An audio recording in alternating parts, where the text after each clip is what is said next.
Hello guys, in this video I'm going to show you where to find the support section on the Dragon City application.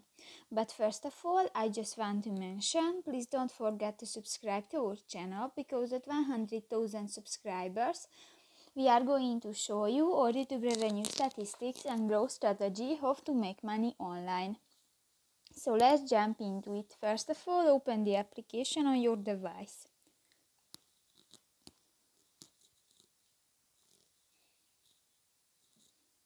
This will take a few minutes when the application is uploading.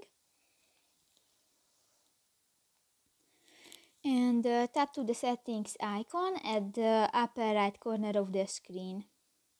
Here you can find the last option, the support. And here you can find different information, the accounts and the settings, frequently asked questions, the Dragon TV's questions, and for example the event. So that's pretty much it for this video guys. See you in the next one. Bye bye.